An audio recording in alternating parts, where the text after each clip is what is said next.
ಕನ್ನಡ ನಾಡು, ಇದು ಕನ್ನಡಿಗರ ನಾಡಿಮಿಡಿತ. ಆಶಾ ಕಾರ್ಯಕರ್ತರು ಕಾಯಂ ಬಳಸಿ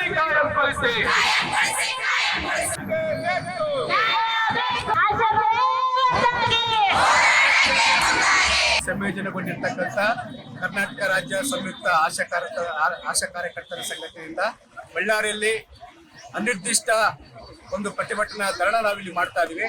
ಯಾಕಂತ ಹೇಳಿದ್ರೆ ಇವತ್ತು ಆಶಾ ಕಾರ್ಯಕರ್ತರು ಕಳೆದ 15-16 ವರ್ಷಗಳಿಂದ ಇವತ್ತು ಸಹ ಕಷ್ಟಪಟ್ಟು ಅವರಿಗೆ ಮುಖ್ಯವಾಗಿ ಕೊರೋನಾ ಟೈಮ್ನಲ್ಲಿ ಕೆಲಸ ಮಾಡಿರ್ತಕ್ಕಂಥ ಇತಿಹಾಸ ಆರೋಗ್ಯ ಇಲಾಖೆ ಗೊತ್ತಿದೆ, ಅದ್ರ ಜೊತೆಗೆ ಸರ್ಕಾರ ಕೂಡ ಗೊತ್ತಿದೆ. ಆದ್ರೆ ಇವತ್ತು ತಮ್ಮ ಜೀವದ ಅಂಗ ತೊರೆದು ಇವತ್ತು ಕೆಲಸ ಮಾಡಿದ್ದಾರೆ ಇವತ್ತು ಆಶಾ ಕಾರ್ಯಕರ್ತರು. ಅದನ್ನೆಲ್ಲವೂ ಬಿಟ್ಬಿಟ್ಟಿದ್ದಾರೆ. ಇವತ್ತು ಸಹ ಸರ್ಕಾರ ಇವತ್ತು ಆರೋಗ್ಯ ಇಲಾಖೆ ಇವತ್ತು ತರ್ಕಬದ್ಧಗೊಳಿಸುವ ಹಿನ್ನೆಲೆಯಲ್ಲಿ ಆ ಹೆಸರಿನಲ್ಲಿ ಇವತ್ತು ಸಹ ಜನಸಂಖ್ಯೆ ಹೆಸರಿನಲ್ಲಿ ಕೆಲಸದಿಂದ ನಾವು ತೆಗಿತೀವಿ.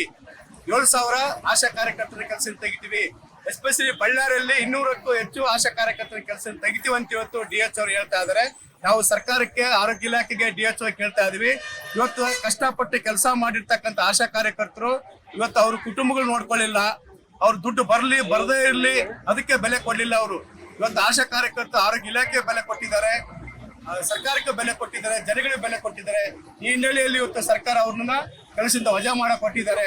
ಈ ಹಿನ್ನೆಲೆಯಲ್ಲಿ ಸರ್ಕಾರಕ್ಕೆ ನಾವು ಆಗ್ರಹ ಪಡಿಸ್ತಾ ಇದೀವಿ, ಖಂಡಿಸ್ತಾ ಇದೀವಿ. ಆರೋಗ್ಯ ಇಲಾಖೆಯನ್ನು ಇವತ್ತು ಸಹ ಕೆಲಸ ಮಾಡಿರ್ತಕ್ಕಂಥ ಆಶಾಗಳನ್ನ ಇವತ್ತು ಸಹ ಬೇರೆ ಬೇರೆ ಹೆಸರಿನಲ್ಲಿ ಇವತ್ತು ಸಹ ಪರ್ಫಾರ್ಮೆನ್ಸ್ ಹೆಸರಿನಲ್ಲಿ, ಮಾರ್ಕ್ಸ್ ಹೆಸರಿನಲ್ಲಿ, ಅದೇ ರೀತಿ ಇವತ್ತು ಎಜುಕೇಶನ್ ಹೆಸರಿನಲ್ಲಿ ಈ ತರ ಹಲವಾರು ರೀತಿಯಾದಂತ ಇವತ್ತು ನೆಪವನ್ನು ಒಡ್ಬಿಟ್ಟು ಇವತ್ತು ಆಶಾ ಕಾರ್ಯಕರ್ತರ ಕೆಲಸ ತೆಗ್ತಾ ಇದ್ದಾರೆ. ಇದು ಒಪ್ಪೋದಿಲ್ಲ. ನಾವು ಈ ಕೂಡಲೇ ಸರ್ಕಾರ ಇವತ್ತು ಆದೇಶ ವಾಪಸ್ ತಗೊಳ್ಬೇಕು. ಸರ್ಕಾರ ಎಲ್ಲಾ ಕಡೆ ಕೂಡ ಬಳ್ಳಾರಿಯಲ್ಲಿ ಎಸ್ಪೆಷಲಿ 200ಕ್ಕೆ ಹೆಚ್ಚು ಆಶಾ ಕಾರ್ಯಕರ್ತರ ಕೆಲಸಕ್ಕೆ ತಗೋಬೇಕಂತ ಈ ಸಂದರ್ಭದಲ್ಲಿ ಆಗ್ರಹ ಪಡಿಸ್ತಾರೆ. ಕರ್ನಾಟಕ ರಾಜ್ಯ ಸಂಯುಕ್ತ ಆಶಾ ಕಾರ್ಯಕರ್ತೆಯರ ಸಂಘದ ಜಿಲ್ಲಾ ಸಮಿತಿ ವತಿಯಿಂದ ಇಂದು ಅನಿರ್ದಿಷ್ಟ ಪ್ರತಿಭಟನಾ ಧರಣ ಹಮ್ಮಿಕೊಂಡಿದ್ವಿ. ಮುಖ್ಯವಾಗಿ ಆಶಾ ಕಾರ್ಯಕರ್ತೆಯರನ್ನ ತರ್ಕಬದ್ಧಗೊಳಿಸುವ ಹೆಸರಿನಲ್ಲಿ ಏನೋ ಕೆಲಸದಿಂದ ವಜಾಗೊಳಿಸ್ತಾ ಇದ್ದಾರೆ. ಇದನ್ನ ನಾವು ಒಪ್ಪೋದಿಲ್ಲ. ಅದೇ ರೀತಿ ಜನಸಂಖ್ಯೆನ ಇಟ್ಕೊಂಡು ಇವತ್ತು ಅದ್ರ ಮೂಲಕ ಕೂಡ ಇವತ್ತು ಅದನ್ನ ಕೆಲಸದಿಂದ ತೆಗೆಯೋದಕ್ಕೆ ಹೊರಟಿದ್ದಾರೆ. ಒಟ್ಟಾರೆಯಾಗಿ ಸುಮಾರು 17 ವರ್ಷಗಳಿಂದ ಏನು ಆಶಾ ಕಾರ್ಯಕರ್ತೆಯರು ಹಗಲಿರುಳು ದುಡಿತಾ ಇದ್ದಾರೆ. ಅವರಿಗೆ ಸರಿಯಾದ ಒಂದು ಗೌರವಧನ ಸಿಗ್ತಾ ಇಲ್ಲ, ಅದೇ ರೀತಿ ಇನ್ಸೆಂಟಿವ್ ಕೂಡ ಸಿಗ್ತಾ ಇಲ್ಲ. ಇಂಥ ಸಂದರ್ಭದಲ್ಲಿ ಆಶಾ ಕಾರ್ಯಕರ್ತೆಯರನ್ನ ಏನು ಉಳಿಸ್ಕೋಬೇಕಾಗಿತ್ತು, ಅದನ್ನ ಇವತ್ತು ಸರ್ಕಾರ ತರ್ಕಬದ್ಧಗೊಳಿಸುವ ಹೆಸರಿನಲ್ಲಿ ಇದನ್ನ ವಾಪಸ್ ಕೆಲಸದಿಂದ ವಜಾಗೊಳಿಸುವುದನ್ನ ನಾವು ಒಪ್ಪೋದಿಲ್ಲ. ಇದನ್ನ ಇಮಿಡಿಯೇಟ್ ಆಗಿ ವಾಪಸ್ ತಗೋಬೇಕಂತ ಹೇಳಿ ಆಗ್ರಹಿಸ್ತಾ ಇದ್ವಿ.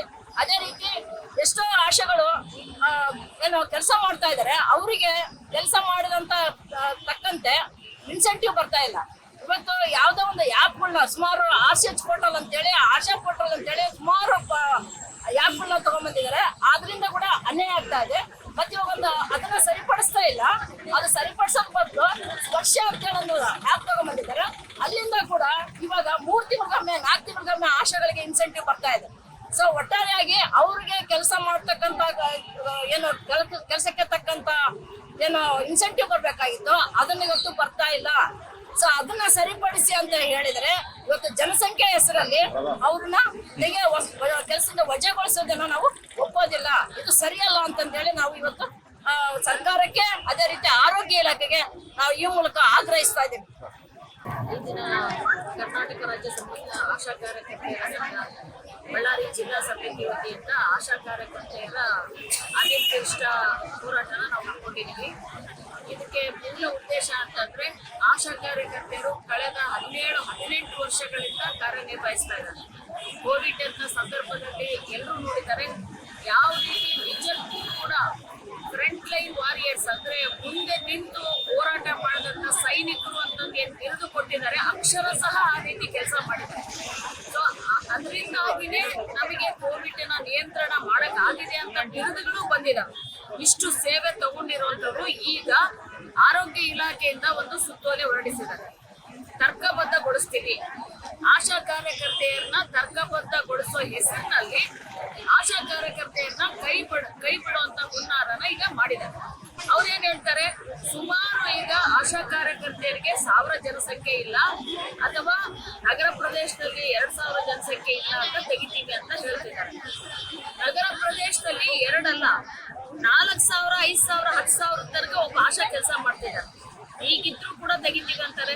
ಇನ್ನು ಒಂದು ಕಡೆಗೆ ಗ್ರಾಮೀಣ ಪ್ರದೇಶದಲ್ಲಿ 1,000 ಜನಸಂಖ್ಯೆ ಆದ್ರೆ 10 ಆಶನ ತಗೋಬೇಕನ್ನೋದು ಮಾರ್ಗಸೂಚಿ, ಕೇಂದ್ರದ ಮಾರ್ಗಸೂಚಿನೇ ಇದೆ.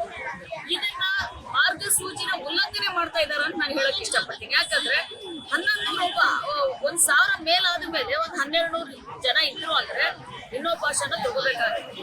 ಅವಾಗ ಇಬ್ರು ಆಶೆ 600 ಜನಸಂಖ್ಯೆ ಬರ್ಲೇಬೇಕು. ಇವರು ಇಷ್ಟು ವರ್ಷ ಇವೆಲ್ಲ ಕೆಲಸ ಮಾಡಿಸ್ಕೊಂಡು ಈಗ ದಿಢೀರ್ ಅಂತ ಈ ಆಶಾ ಕಾರ್ಯಕರ್ತೆಯರನ್ನ ವಜಾಗೊಳಿಸುವಂತ ಹುನ್ನಾರ ಏನಿದೆ, ಇದನ್ನ ಕೈ ಬಿಡೋ ತನಕ ಈ ಹೋರಾಟನ ನಾವು ಮುಂದುವರಿಸ್ತೀವಿ ಅಂತ ಹೇಳಕ್ಕೆ ಇಷ್ಟಪಡ್ತಾ ಇದ್ದೀನಿ. ರಾಜ್ಯ ಕಾರ್ಯದರ್ಶಿ ಡಿ ನಾಗಲಕ್ಷ್ಮಿ. ಸಬ್ಸ್ಕ್ರೈಬ್ ಮಾಡಿಕೊಳ್ಳಲು ಕೂಡಲೇ ಪಕ್ಕದಲ್ಲಿ ಕಾಣುವ ಬೆಲ್ ಐಕಾನ್ ಕ್ಲಿಕ್ ಮಾಡಿ ನೋಟಿಫಿಕೇಶನ್ ಪಡೆಯಿರಿ.